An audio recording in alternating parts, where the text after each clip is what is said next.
कल की गिरावट के बाद आज फिर से मार्केट में एक और क्रैश देखने को मिल रहा है। तो लगातार मार्केट धीरे धीरे गिरावट दिखा रही है और मैं इसी बात की बात कर रहा था कि ये वाली जो मार्केट है ये 2020 की मार्केट से भी खराब है। वहां पर 3-4-5 दिन में 4-4 3-3% का क्रैश आया था और मार्केट में फिर स्टेबिलिटी आ गई थी। लेकिन यहां पर क्या हो रहा है, डेली 1-1.25% का गिरावट देखने को मिल रही है। कभी 1.5%, कभी 1%, कभी 2%। और यही नहीं पता चल पा रहा है कि अभी और यहां से कितना गिरेगी। लेकिन इस चीज की मैंने कल भी आपको वार्निंग दी थी कि 24,000 के जो क्रूशियल सपोर्ट्स थे वो कल निफ्टी ने तोड़ दिए थे और यहां से अभी और 500,000 पॉइंट्स नीचे के लेवल्स खुल जाते हैं और वही चीज अभी देखने को मिल रही है। 23,500 के आसपास मार्केट आ गई है, होपफुली शाम तक रिकवर करे।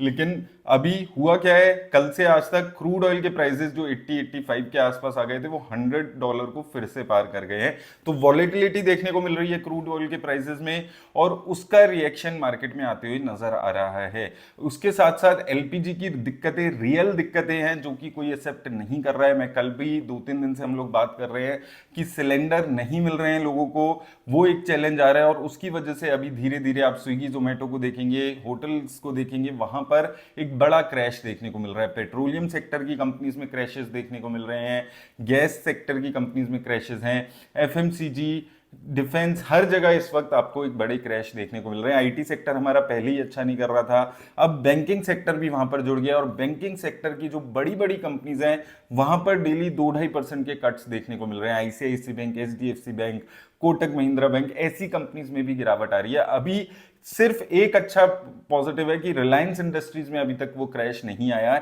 क्योंकि वो इनका ऑयल का बिजनेस है, वहां से वो डाइवर्ट कर रही हैं चीजें और वहां से उनकी जो प्रोडक्शन है और वो सब चीजों पे इंपैक्ट नहीं आ रहा है। तो रिलायंस इंडस्ट्री अभी नहीं गिरा है। अगर ये भी गिरे, क्योंकि ये निफ्टी के एक बहुत बड़ा परसेंटेज ऑफ एलोकेशन है, अगर रिलायंस इंडस्ट्री भी यहां से गिरना शुरू हो जाए तो और भी बड़ा क्रैश यहां पर देखने को मिल सकता है। आपको क्या करना है, देखिए, एक साथ नहीं खरीदना है, बार बार बोल रहा हूं, इसीलिए बोल रहा हूं कि पता नहीं है अभी यहां पर कितनी मार्केट में गिरावट आएगी। कॉशियस रहकर इन्वेस्ट करना है।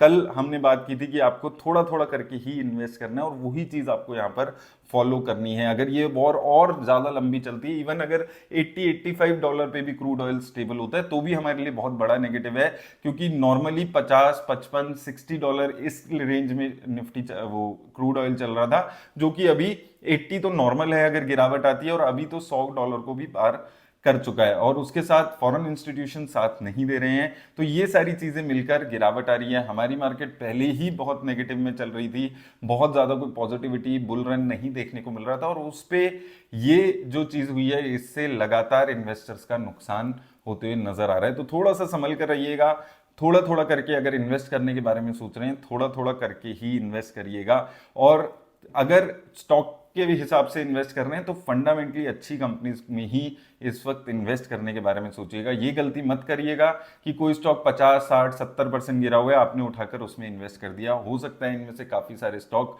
अब बहुत लंबे टाइम तक अपने ऑल टाइम हाई को दोबारा ना छुएं। तो वो चीजें थोड़ी सी समझकर इन्वेस्ट करिएगा। उम्मीद करता हूं आपको हेल्प मिलेगी। लेट्स सी, शाम को एक बार दोबारा डिस्कस करेंगे क्या हाल रहता है मार्केट का। होपफुली यहां से रिकवरी देखने को मिले, पर अभी तक के लिए इतना ही। धन्यवाद।